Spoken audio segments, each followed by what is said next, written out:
Welcome back to the OPEX podcast. On today's episode, I am joined by Melissa Guitron from OPEX Kura in Northern California. On this episode, Melissa and I discuss owning and operating an OPEX licensed facility and Melissa's role as a mentor on OPEX's Business Accelerator platform. Guys, this was a great conversation with Melissa. I know you're going to love it. Stay with us.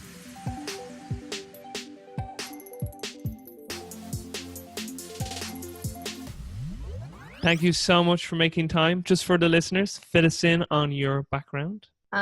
So my background, I actually went to school for international relations and Latin American studies. As you do before you become a coach. And then really I found CrossFit myself as a sport for me to do coming out of collegiate sports, and then somehow ended up here. So Melissa, what got you involved with OPEX? How did that all come about? So I was working in a CrossFit gym, and we were always a slightly more unique model. We'd always ran a closed class model. So people come to specific times.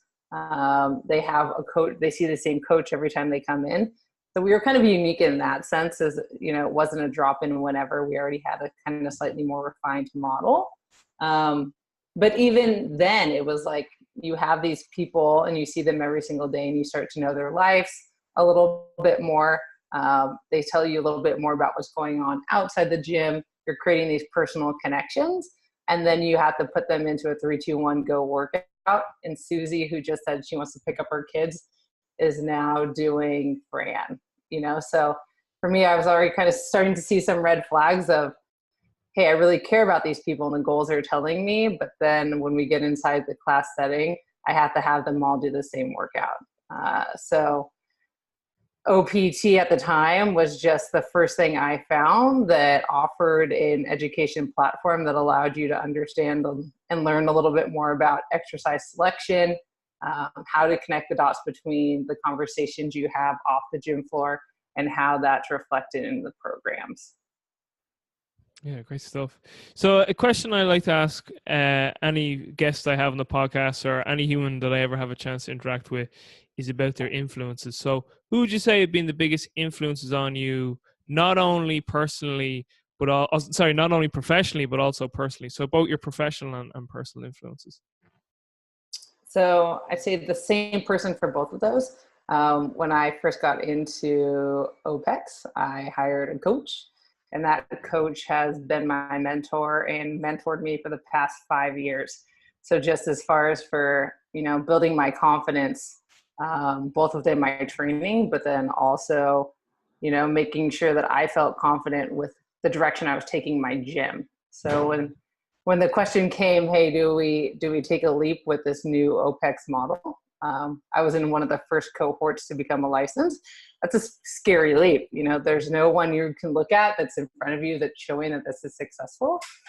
So having that mentor there to, remake sure that I was living my larger why.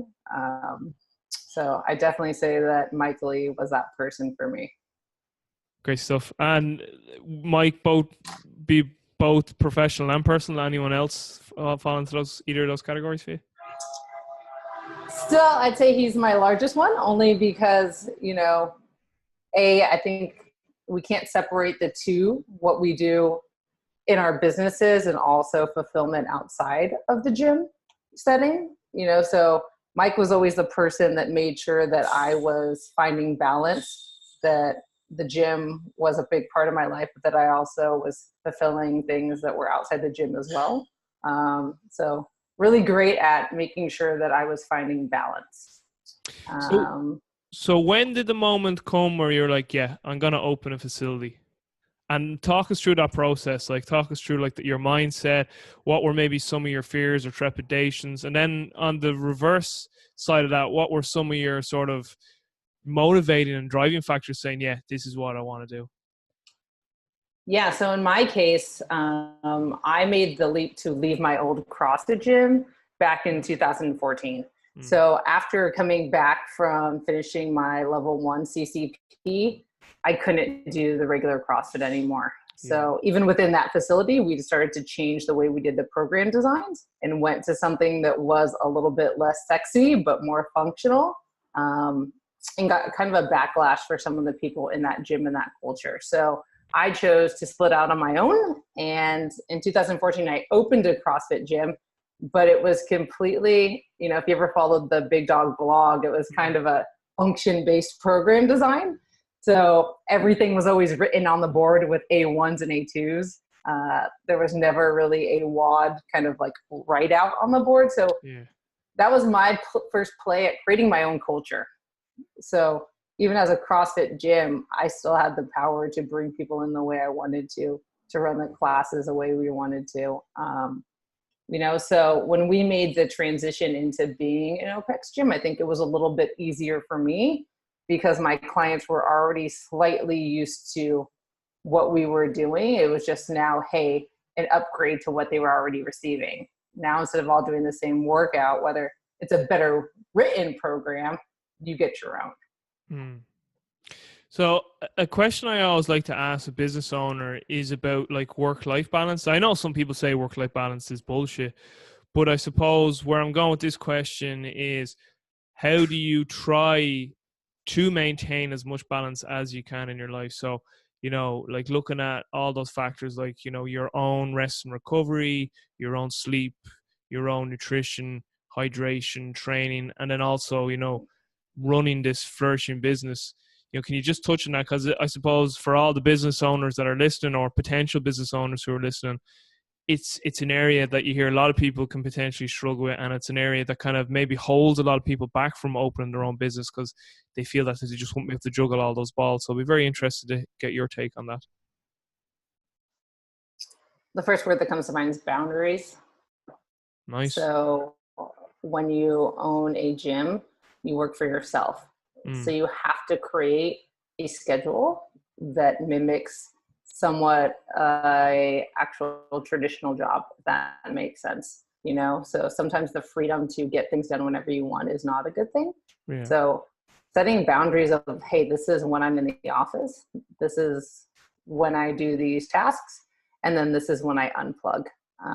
Especially for those of us who are working with either remote coaching or, in-house coaching inside your facility. Fitbot, now True Coach, makes it really easy for you to be accessible to your clients all the time. So establishing clear boundaries of when you communicate with your clients and when you unplug. If we're going to preach to the people inside our gyms about the BLGs and having balance and all of those things, and then we're not reflecting that ourselves, there's a misalignment there. I think that coming through the accelerator program, Jim and the team has laid out a really nice system for coaches to create schedules of when they do the business side, when they do their programming for their clients, and then also when they're unplugging. As an owner, as a business owner, what do you look for in your employees? Because it's actually a question I wouldn't like, maybe fascinated, it's a little bit strong word, but I've asked this question to a lot of people of how do they go about ensuring that they're getting competent coaches? Do they think it should be an internship model first? Should it be like this idea Alan Cosgrove used to say, well, I say used to say, as far as I know, he still says, hire slow, fire fast. So, because I've seen this a number of times where individuals hire a bit too quick, and it's like, oh, I don't really think that this individual is right for our culture, and it can get very awkward, and it can leave a lot of tension going on, and it can end up being a poor relationship and then break up eventually. Whereas if there was a little more of a process to the hiring, the whole hiring process, if you will, that could have been avoided in the first place. So as a business owner, how do you go about ensuring that you're hiring the right individuals to work in your culture?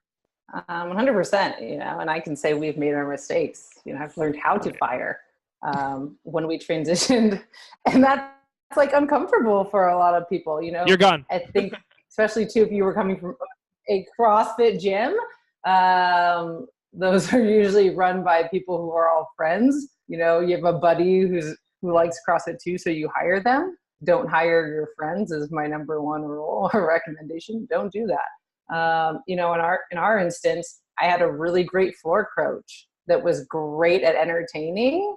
The competency level wasn't there. So when I was writing all the program designs, yeah, she was great at executing them, and being able to run a floor.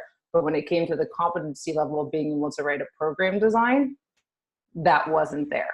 So I do recommend hiring slow. Also, when it comes to bringing on new coaches, you need to look at their ability to program design, but also what their experience has been like working on a more one-on-one setting with clients. So if you're making the transition from running a group style facility to an individual based model, you need to really take some time to vet the people that you're bringing in. What is their educational background? How are they able to handle higher stress situations? So my big concern now is can a new coach handle the client load you're giving them? Yeah. Right. So it's easy to program for 2 people. It's another thing to program for 40. So making sure that you're bringing in people who come in with a background beyond, unfortunately, I hate to say it, CrossFit. If we've come from a CrossFit background, you've got a couple specialty seminars under your belt. That doesn't make you ready to write program designs. Mm-hmm. Speak to me about continuing education, not only for yourself but for your staff, for your coaches.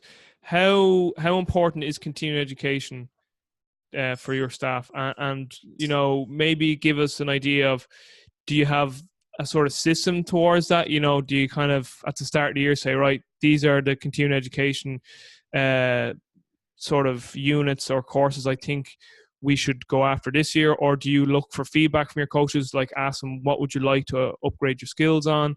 Talk us through that, because obviously as a business owner, it's important to have continuing education for your, not only yourself, but for your staff. Yeah. I think that is one thing that separates us from other gyms in our area is the level of competency of our coaches. I always like it to be that for the coach, for them to be able to self-reflect and see where they feel the most inadequate in their education or their ability to connect with clients, whether that be, maybe not even program design, but inside the consultation room, their ability to communicate can be a big one for a lot of coaches. Otherwise, other ones just aren't as confident with the nutrition. They come out of, their coursework and they're still not very confident with working with different populations, or they've been really accustomed to working with athletes, but now we have general pop people sitting in front of us and they're struggling with knowing how to meet them where they are. So that's part of my coach development at meetings with my coaches, is also what motivates them and who do they enjoy working with. So if I do have someone that really does like to work with moms and that population, well then, yeah, that's going to dictate where we go with their education, versus if I have someone who is going to stay slightly more sports specific and enjoys working with athletes, then we're going to move that way. So I don't force education to be a one-way track. It really is a matter of who that coach is, who they resonate with, and where are their strong suits and where aren't they. In our instance, both of my coaches are on their journey to be level 2 CCP coaches. So I do gravitate towards OPEX. They are also both enrolled right now in their precision nutrition. So just kind of getting that as a baseline. One of my coaches comes in with a little bit more of a background. So he was a big Polican guy. We just got on this call. Why is my week stressful? Because he's off continuing his education. We do prioritize that. So he'll be out of the gym, 4 to 5 weeks out of the year, continuing his education. I put a high priority on that. So I show up at your facility completely green to fitness, no clue. What can I expect? I walk in and say, I really would like a coach to guide me through my fitness journey. What happens from there? You can expect to be met where you are. So all of our clients come in through a 3-part consultation. Wow, 3 parts. Day one, So day one, we don't even step on the gym floor. We're off the gym floor, you and your coach just talking and actually having the opportunity for someone to get to know who you are. So during that day one, we're talking about what does your life look like outside the gym? Food, sleep, stress. What is your training background? Not simply, are you coming from a sport? It's okay if you're coming from nothing, but were you exposed to sports growing up? What made you gravitate towards them? What made you run away from them? So just having a nice, safe space to be heard, and actually be comfortable expressing why you're looking for fitness and what you want out of it. And then days 2 and 3, we're on the gym floor, not testing you to see your capability as an athlete, but just simply assessing where you are today. I think that's the best part about having an OPEX gym is its ability to see people in a non-judgment form. If your hamstrings are tight, hey, let's address those. Let's actually acknowledge it before saying you're a terrible person because you can't do a deadlift without rounding your back. So if you're a new person coming in, it's really just, I don't know. I lost my train of thought on that one. No, it's all right. Don't worry about it. It's funny you mentioned that there about if you can't touch your hamstrings doesn't mean you're a bad person. I often, like Gray Cook, I steal this quote from Gray Cook where he's like, just because you don't move well doesn't make you a bad person. Because like some people are, because whenever like I would like FMS people and like they'd say, what did I get? Do you know what I mean? And he'd be like, doesn't matter. They start like competing against the other people there. I got a 2, you got a 1. And then just think, and then like, you know what I mean? But it's like, just because you don't move well doesn't mean you're a bad person at all. I have a question for you too there with consultation. Just going back to what you touched on there in terms of, kind of merging coaches with clients that they like to work with. Do you have a certain strategy to try and enhance that? So like, is it the same individual that meets every new client, and then from there that individual decides, I think this person would work well with this person? Yes. So from a business model standpoint, every new client that comes into the gym, you can have a gym manager. In that case, it is me in our facility. I meet with everyone that comes into our gym before they're partnered with a coach. And it's during that meeting that it just kind of allows me to, again, knowing my coaches and their personality types, set them up with the coach who I think they're going to flourish with the best. And I think that from a retention standpoint is best for the coaches and also for the clients, right? So if we're always trying to force Joe to work with moms and he just really doesn't enjoy it, well, how's that going to be reflected in their program designs? So when we talk about long-term retention of people, we want both parties to be happy. So I meet with all of our incoming clients, kind of see where they're at and what they're looking for. And then from there, give them the coaching. I usually set them up with a coach who I think they're going to best resonate with. And that's who they start their assessment with. Let me just read you something here. This actually really caught my eye, and it made me more intrigued for our conversation today. So I was on your website, and like as you do, you always go into the about, and I came across your little bio here, and so it basically is who you are. It says Melissa is a reminder to take care of yourself first, a reminder to have a conversation with your true self, and invite them to be seen. She's a constant reminder of steadfast, unapologetic, I love that word, unapologetic, yeah, transparent leadership. In her presence, we are reminded that doing what you love is the standard, while doing something that matters to the world is the dream. But the thing is, you've got to be awake to live that dream. She wakes people up. Can you expand on that? Because I found that a really cool bio, if I'm being honest, and it again just resonates with me because it also says here what moves her, books, and I'm like, yep, I'm a book guy, hikes, love nature, deep conversations, all for it.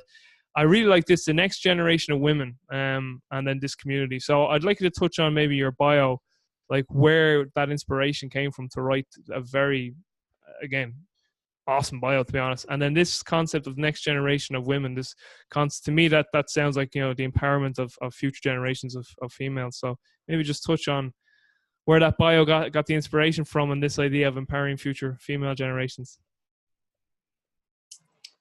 Yeah. You didn't think you were going to get asked that today. Woo! I go back and forth on, am I a female gym owner or am I just an owner? Yeah. You know, do I own a gym, and does my gender matter? You know, like I love female empowerment. As a coach, I tend to work with more men. I'm masculine in essence. I think really for me, what I mean is a lot of people they come into the gym and they have these goals because it's what social media has told them they should want.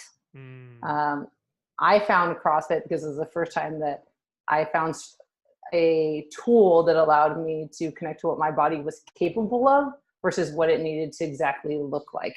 Yeah. You know, so if I have a mom come in and she wants to be able to play with her kids and go to the park and go on the monkey bars and do things with confidence, that's the biggest thing I get from people that come to our gym. I want to play with my kids, but I'm scared I'm going to hurt myself.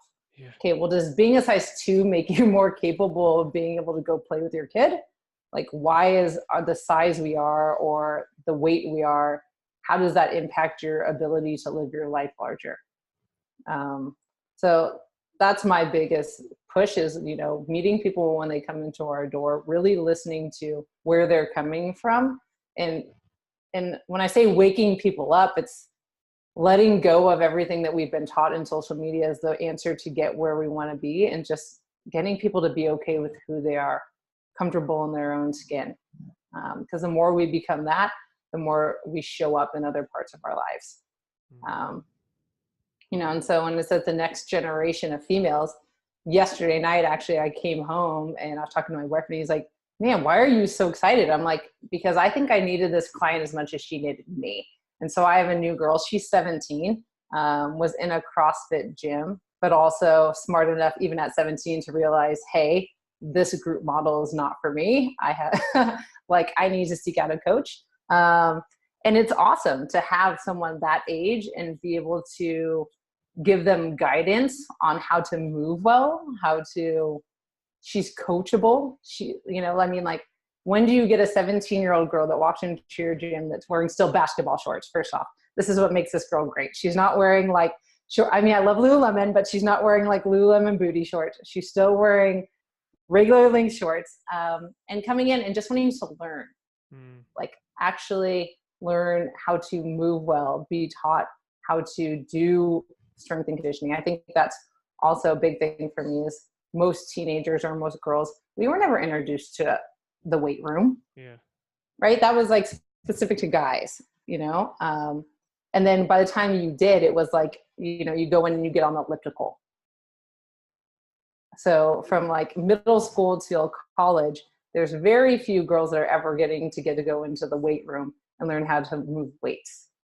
So when I talk about like empowering the next generation of females, it's just educating them.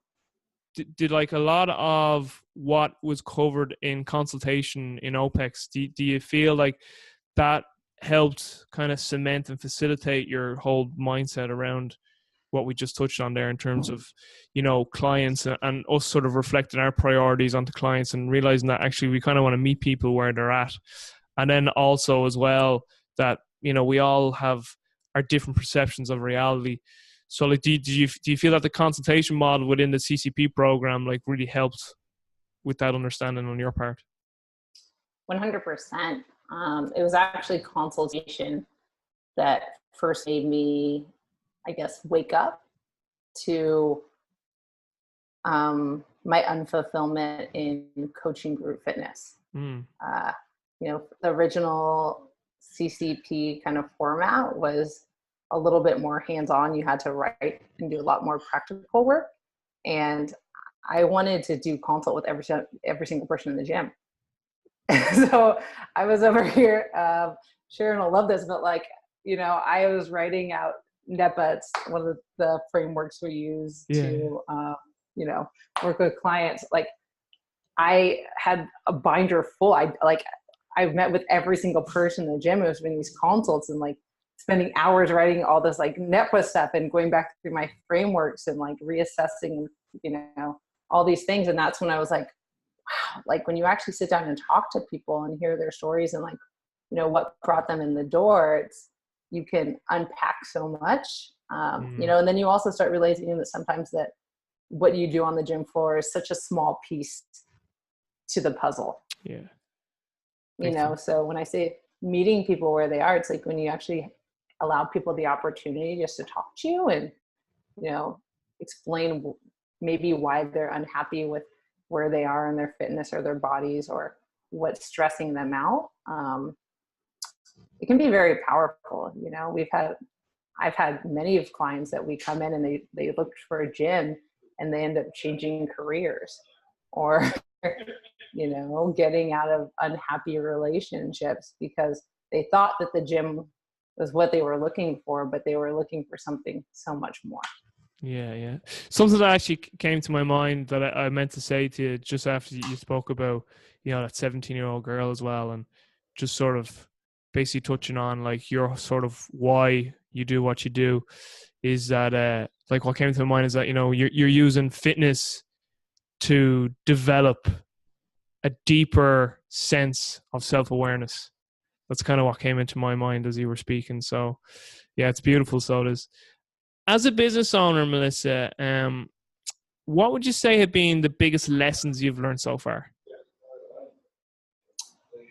As a business owner, and this is where, you know, I will always give OPEX credit for the tools they're providing to gym owners, is when I was at my old CrossFit gym, the owner was awesome in the sense of we, you know, like wanting us to continue our education. So we worked with Mad Labs. We went out to the guys out in Austin and did garage blueprint. So we did look at a lot of different gym models and business structures, but I still think what failed that gym was a lack of business skill. You know, he was a great guy. He didn't know how to run a business. So Accelerator and the OPEX licensing model gives you the tools to understand the financials of your gym, which I think is the biggest area of opportunity for most people owning small gyms, whether it be a CrossFit gym, another kind of a small fitness gym or anything like that. Understanding the back end of your financials, what financial success looks like for you. And that will look different from person to person. You know, not everyone is looking to own 3 gyms.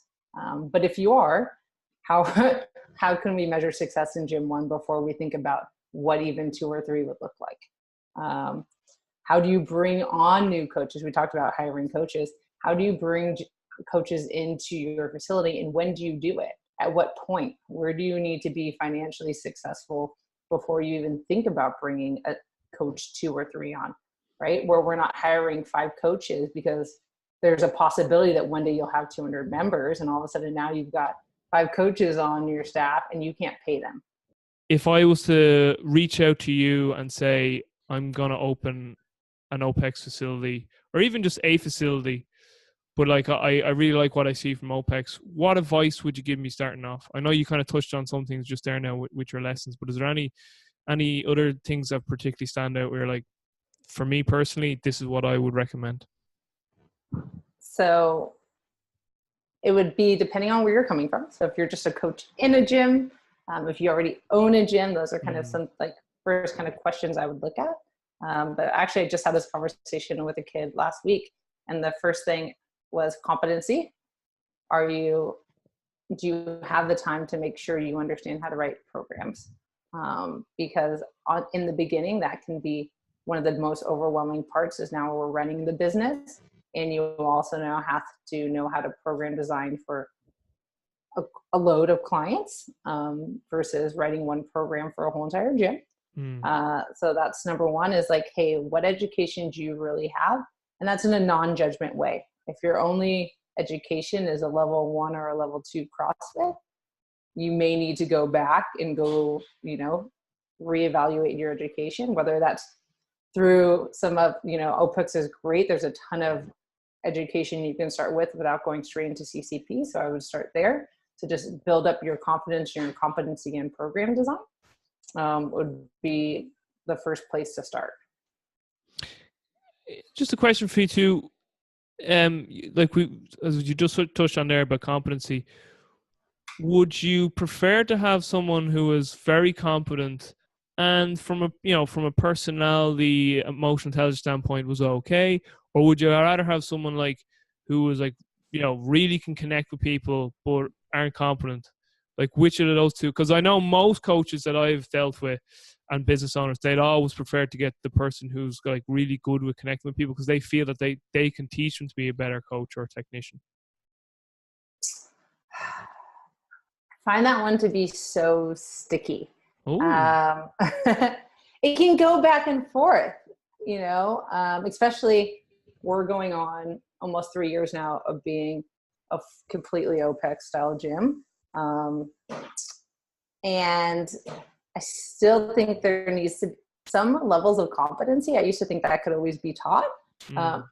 Now I think twice on it, again. Yeah. And that's just from lessons learned. I've had great coaches that were good on communicating with people and having just good personal skill, but they really weren't able to step up to where they needed to with some of the competency, I guess, you need with programming.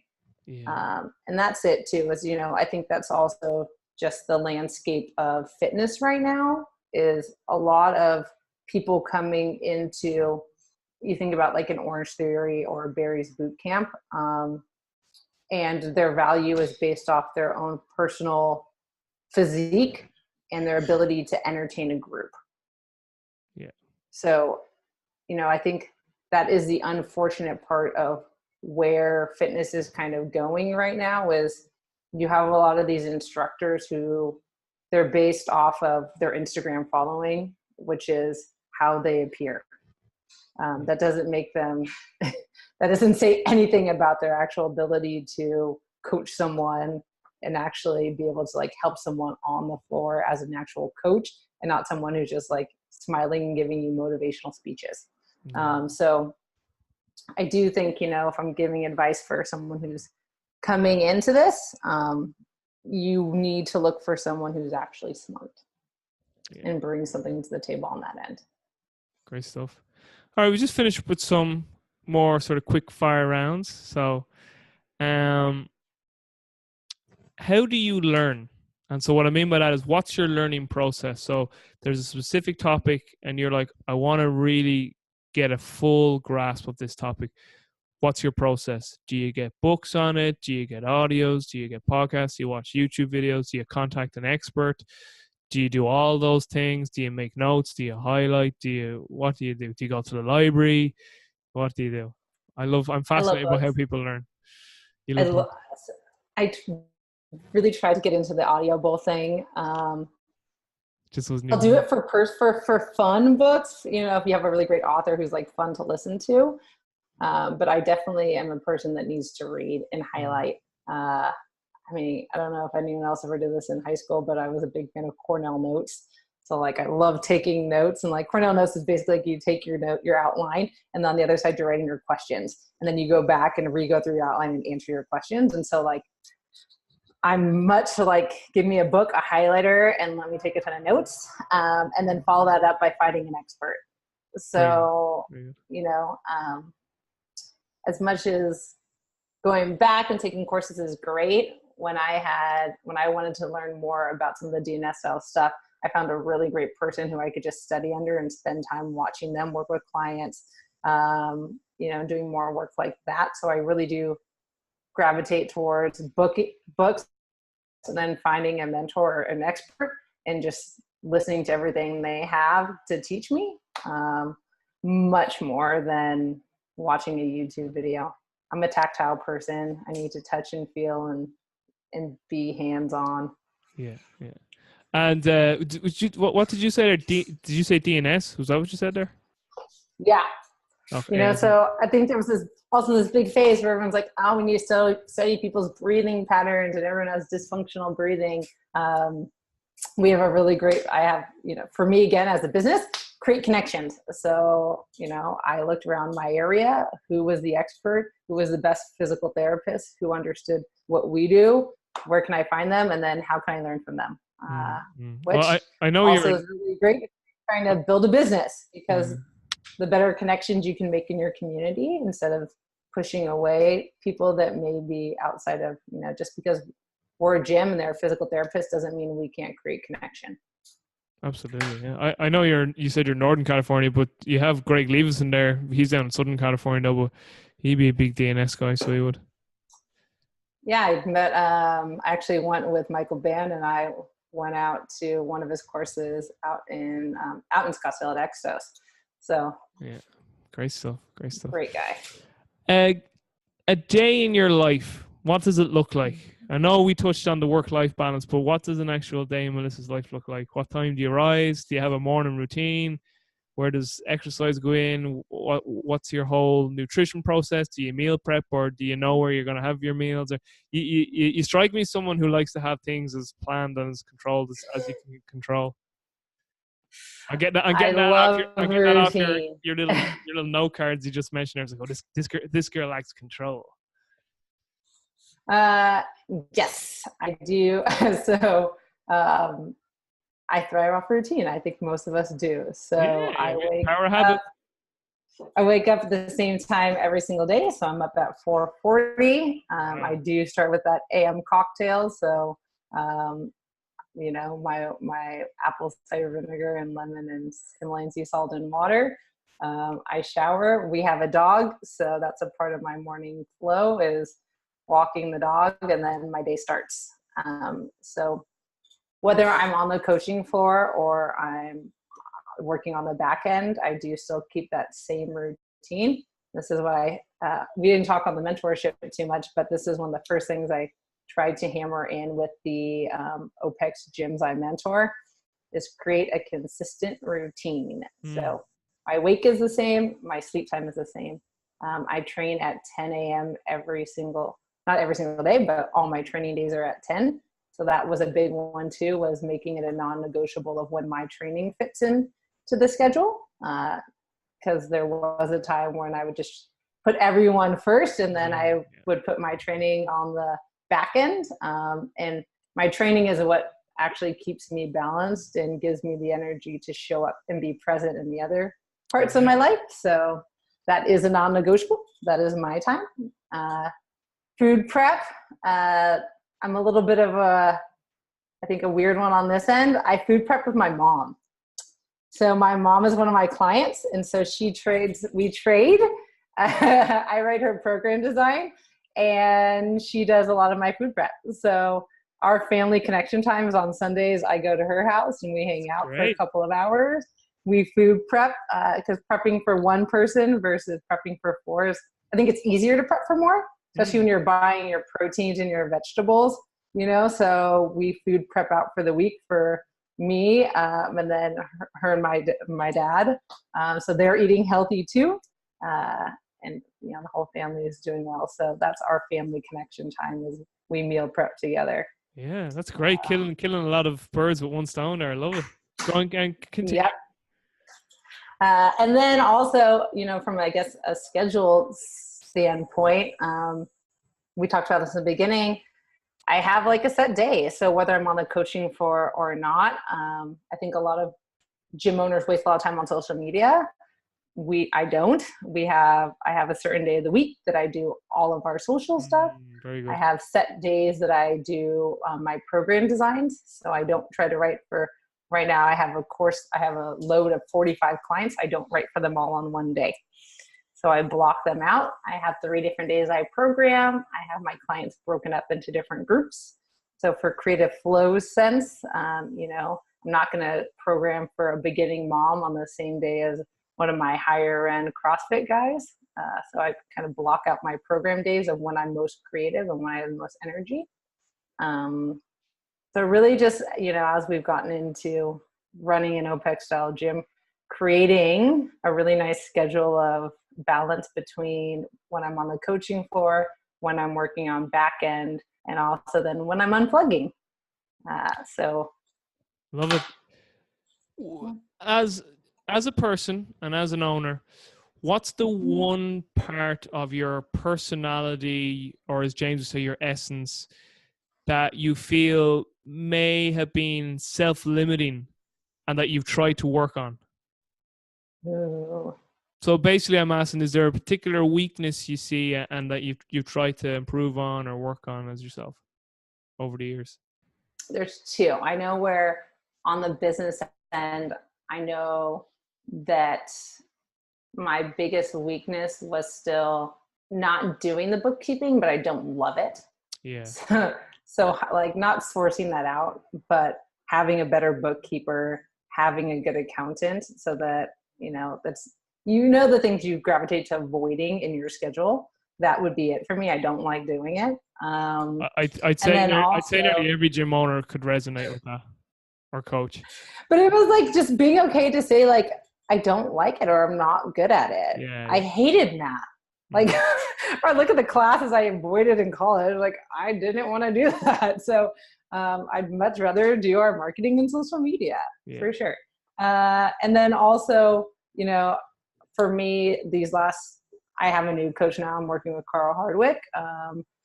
The biggest thing we've been working on is about 2 years ago, I tore my Achilles. And I had a really hard time, fully ruptured it the day before Christmas. Holy, that must, yeah. That's a bad injury. So I was in a boot for a very long time. Were you on that wheelie thing? Oh, yeah. Yeah, I had a friend that I had was that. on a wheelie thing. Yeah. And also I'm, the lucky girl that they didn't remove one of the sutures that was non-dissolvable. So my incision didn't heal.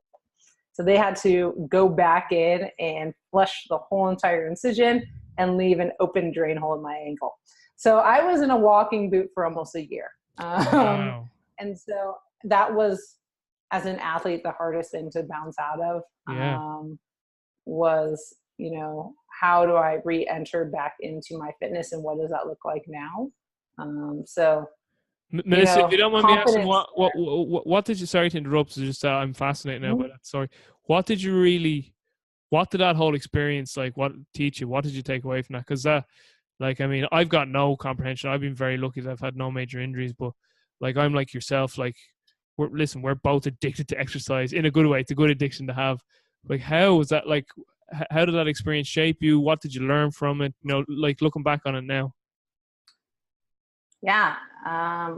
Well, that's where you also have to now, like, from the business standpoint, realize my value as a coach doesn't always have to be connected to my physical ability. Oh, brilliant answer. Because for so long, it's like you see yourself as, I'm an athlete. So that's why people gravitate to work with me. Yeah. Well, now I'm having to do sales consults on a wheelie. So that was pretty hard.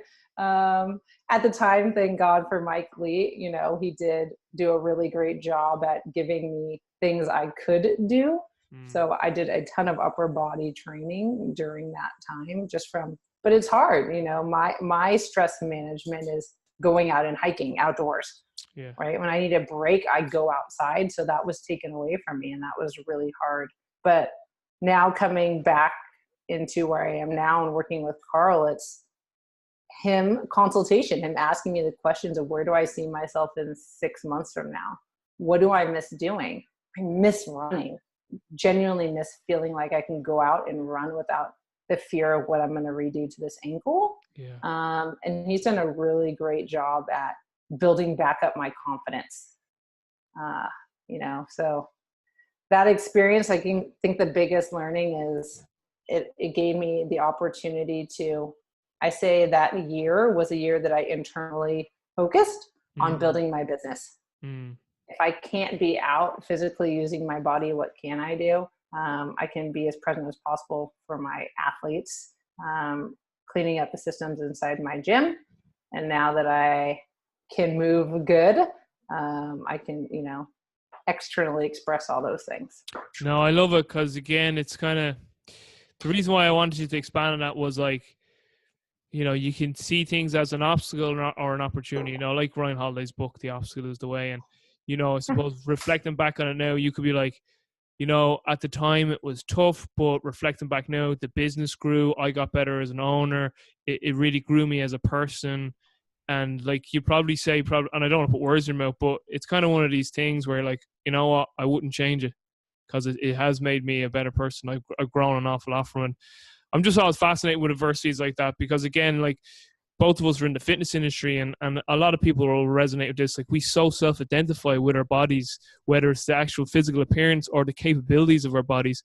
And like, that's why, like, when individuals who get an injury, like, the psychological aspect is just so huge. And I think, and this isn't a rap against all therapists, but I just think a lot of therapists don't put enough credence on that psychological aspect in the initial rehab stages with athletes. And I'll let you speak now on this in just a second, but I have a friend who tore his ACL there a while ago, and he came to me and he just said to me, have you got any advice, like, with the ACL? And he purely just meant from a mechanical rehab standpoint. And I came back with him, I said, the first thing is you have to realize that, and he's a hurler. So in Ireland, we have a sport called hurling. I don't know if you're aware of it, but it's the sport. I said to him, the first thing you need to realize, you are not a hurler. You are a person who plays hurling. So, like, because if all he self-identified with was hurling and that was taken away from him, like, the depression he would have dropped into would have been, like, so tough. Whether I was like, realize that you're a person that plays hurling, that's only one aspect of your life. You have your college, which is your PhDs in a PhD moment. You have your family, you have your friends, you have all these other aspects. So I was trying to say, it's so important you don't put all your eggs in one basket. But I know as myself, as someone who loves, you know, doing physical endeavors. And again, look, I just said I'm lucky enough I never had an injury. So I'm always fascinated to talk to people, you know, like, what was that process like? What was on your mind? Because again, we so self-identify. The last thing I'll say, and I'll let you talk, is I read a book last year by Altu Gandhi called Being Mortal. And it was actually Mike Lee who recommended it. And yeah, that book really got to me. Like, it so got to me, like, because I never really sat down and thought about what is it like to get older. So for people that don't know, that book is just about, like, what actually happens to your body as you get old, as it breaks down, and trying to come to an acceptance stage of that. And as a person who is so self-identified again with their body and the capability of their body, like, it just so hit home me. So that was why I really wanted to expand on that. It was just purely selfishly for me, because I'm just fascinated with people, like, growing from adversity. So I don't know if you want to continue on or add anything to what I just said there. Well, first off, I say that book is on probably my top 5 coach recommendation books. Oh man, it's so fucked my head up though. I needed a counseling talk with James for that. It's a phenomenal book. So if people haven't read that one should be on their list. For most coaches, I think that's a great book. But I think you're right. It's like, you have to reassess who you are in your identity. Which why I think it is so important that people have coaches. Because if I didn't have someone in that moment, I think it could have spiraled into a completely different place, versus, like you said, like, focus on who else you are. I'm a business owner and I'm a coach. My identity as a coach is not the same as who I am as an athlete. Yeah. And I had to separate my self-worth from those two, because if all I ever saw myself was as, like, my capabilities again and what I physically can do, I think I would have fallen into a much deeper depression than I did. I pulled myself out and I was like, I'm a coach. Like, first off, I'm a coach, I'm a business owner, and right now level 3 is I'm an athlete. So just reassessing where I sat in my values on things, and how I wanted to show up. And also, it's like, I could resonate so much better with clients that come in who, do have an inability to do something, or are dealing with a chronic injury or pain, or just, anything that could be a limitation for them at the time.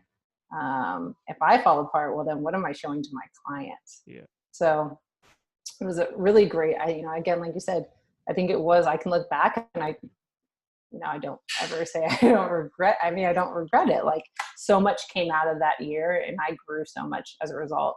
And it also, as we talk about, coaches, what self-care looks like, I also had to take a step back and reflect on quite possibly what got my body to a place that could have happened.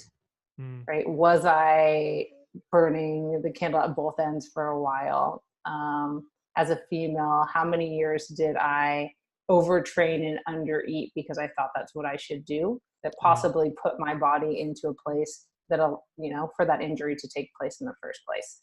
I think that's a phenomenal answer, like, getting a coach, because even as, me and you, we're both coaches in this profession, we can still let our subjectivity get in the way of being objective.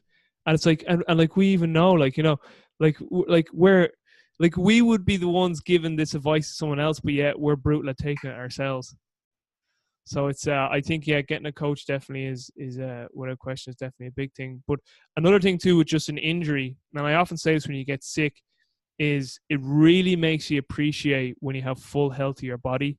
So Melissa, I've last through 4 questions. I've forgot to ask you about your mentorship role with OPEX. You touched on it. So tell us about your mentorship role.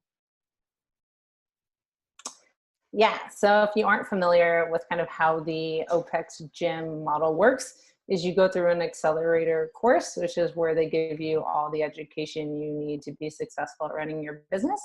And then once you complete that and you graduate out, you're given a mentor. So basically what that looks like is you're meeting with myself or one of the other great mentors we have once a month. Just as an opportunity to continually refine your systems, reflect on where you're winning and where you're not, so we can give you the tools to keep progressing. Right? I love that, where you're winning. Whenever, and also whenever I hear this OPEX accelerator, all I ever think about is Jim Crow, the capitalist. He loves capitalism, that guy. I always give him shit. And whenever I ask Jim, what do you read? He's always like some book on economics in China. It's always the same thing with Jim. It's great. Always. Yeah. But I think it's our biggest selling point, is I can honestly say that when you become an OPEX Gym, you're in a group now of other people that want to see you win. So I always thought of like CrossFit as like your neighbor's always like, oh, I hope you're doing well, but like secretly they're hoping their gym's better than your gym, right? So you're never going to really ask them real questions or be fully vulnerable with them, because you're always like, oh, this person is always going to try to one up me or steal my clients, or something like that. OPEX Gyms is the first place I've ever been where I'm like surrounded by other gym owners who genuinely just want to see everyone do well. You can be 100% vulnerable again of like, I don't know how to do this. And instead of trying to like always puff up the chest or have like pretend like you know the answer, it's okay to be like, I don't know. Because guess what? Someone will help you. Yeah. Savage. Yeah. Listen, the OPEX family is phenomenal. There's always someone there that'll do their best to lend a helping hand and reach out to you whenever you need some help. Last 3 for you. You're a big fan of books. I am a big fan of books. I have the one I'm reading right here at the moment, which is Yuval, his 3rd book, Yuval Noah Harari. I'm reading his 21 lessons for the 21st century. So that's the guy that wrote Sapiens and Homo Deus. So that's what I'm reading at the moment. So what's your top book recommendation, and what are you currently reading? So what's your favorite book to give away, and what's your or books? You can give me more than one. And what are you currently reading? Well, I'm currently reading, actually, as I pull it up. So I'm in 2 book clubs. So again, if you guys follow me on social media, it'll always seem like I'm reading a book. Nerd. You're just like me. I love reading. And I'm currently reading Finish. And it's a really good book. It popped up and I was like, I don't know if I'm going to enjoy this one, which usually anytime I say that, I end up way enjoying it. So Finish, super short reads, about 200 pages. But if you're a coach, really great at looking at how we try to be a perfectionist and we set goals that we know we're not going to accomplish. So just kind of how we can break that stuff down into more digestible pieces to set ourselves up. And I think it just transfers so much into, working with clients again. So nothing new, phenomenal on topic, but just it's a good one. If you do listen to Audible, he's super funny. So it's a fun one if you're out on your afternoon walks and you're getting your vitamin D to look like a crazy person laughing at yourself, because it's a fun book to read. So that one is my current one. Top book, I don't know if I could say I have a straight top Favorite book? Being Mortal is like, if I had to give my top 5 ones that I've read Yeah. this last year, Being Mortal is definitely up there. Sex, Lies, and Menopause is, from a coaching end, I think a great book for men and female coaches. If you work with any clients that are over the age of, let's say, even 30, Sex, Lies, and Menopause. Have you read it? Is that T.S. Wiley? Yes. Yeah. I've interviewed her a few years ago. No, I've read Lights Out, but I never read that one. Great one. She's mad. She is like a good mad. She's just like a good crazy. So good. Yeah. Oh, I guess again, this is if we had to say my favorite, one of my favorite books of all time. James will probably say that not everyone should start by reading it. Is The Way of the Superior Man. Yeah. Have you read this book? So I know it's David like Data. it's for me that was a game changer. Just in the way I communicate, the working with clients, and just understanding, myself too. I know it's meant for the male lens, but I think it's a phenomenal book, and that changed my life coaching tremendously. Listen, I read the Female Brain years ago. So like as in like we should read books that are geared towards women, and women should read books geared towards men. And again, as you know from OPEX, it isn't really man woman; it's a masculine and feminine entity. Like you can be Yes. male but have a very feminine essence about you, and you can be female and have a very masculine essence about you. So you were going to continue to read those, and then what else? There's another one.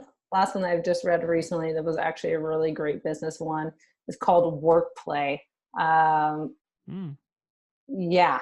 So again, just from, I guess, a more feminine lens on business practice, but just a awesome book on creating a great culture within your business. Actually, it was a really good one that I don't think most people would think to read. So Workplay was actually probably one of my top 5 for this year. And then when I'm not doing that, I read a lot of like goofy books too. I think you need to have a fine balance between, this is why I appreciate book clubs, is because you get that nice kind of balance of self-help books.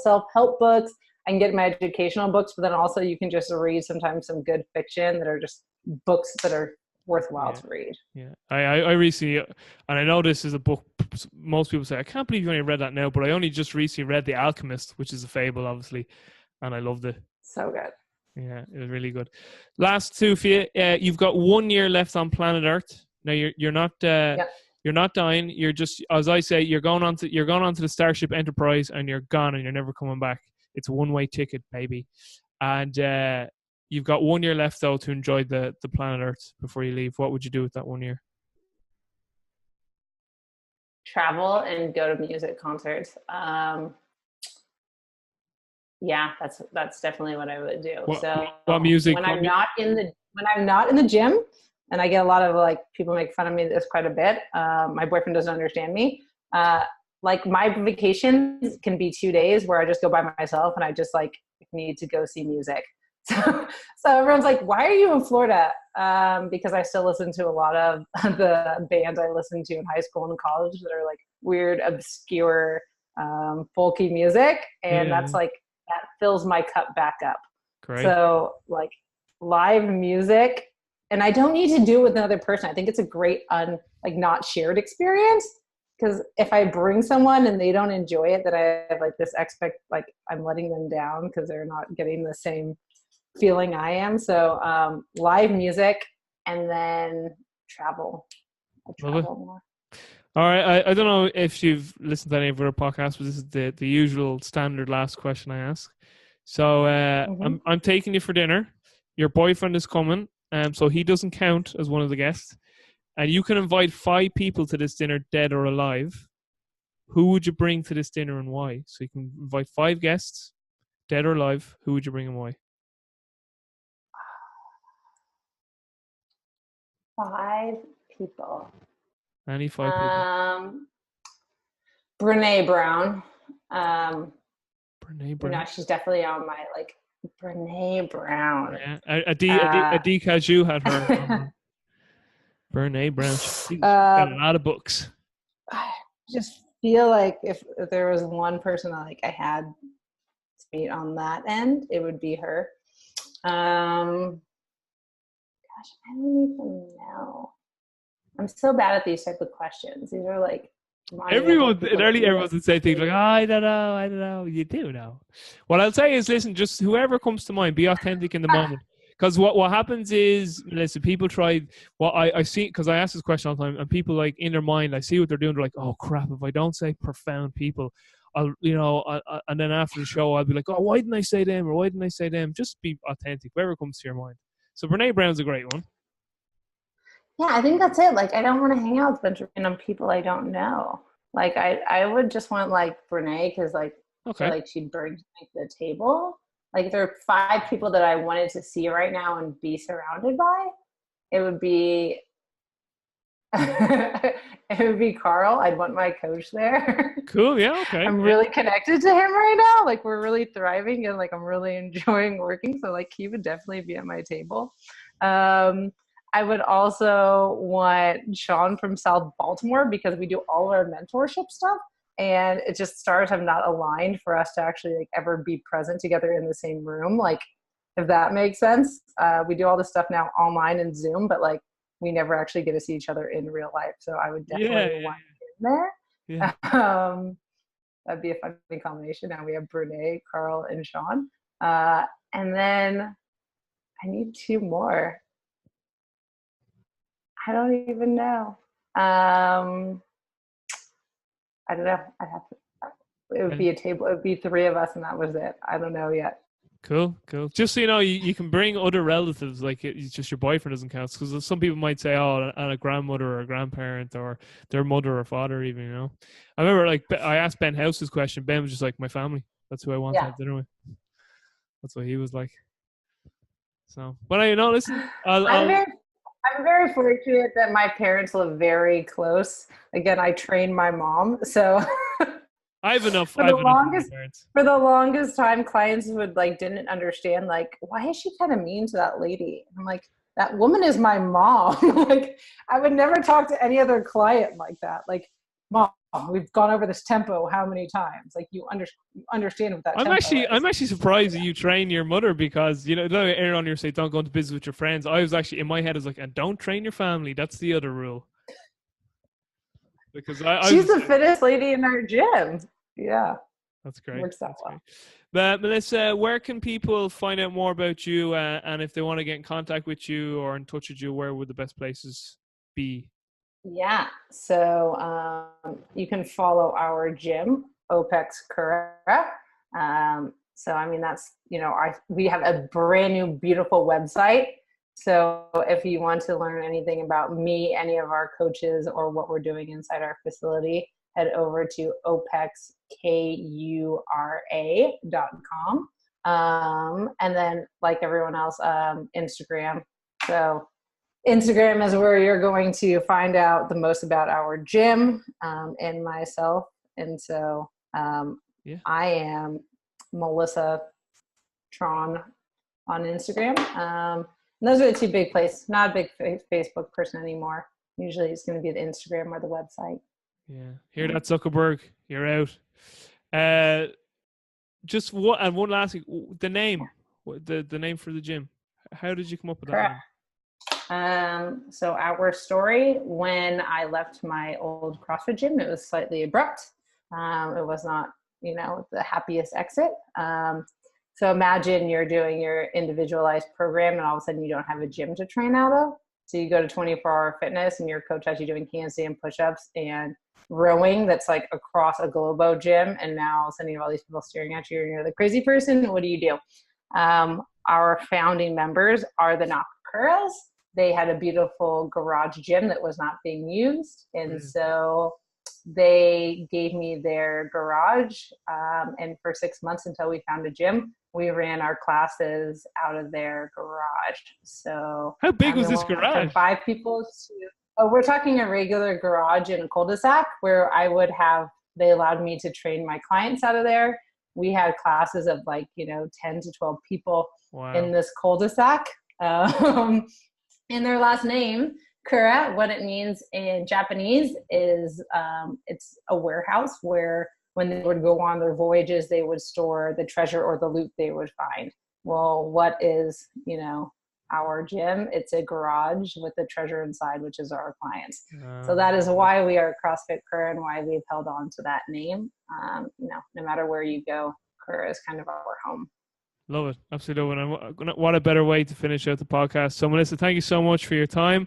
I'll just wrap this up and say goodbye to you offline. So, for all the listeners, as I usually say at the end of most podcasts now, you're all spoiled rotten with all this information. But until next time, peace.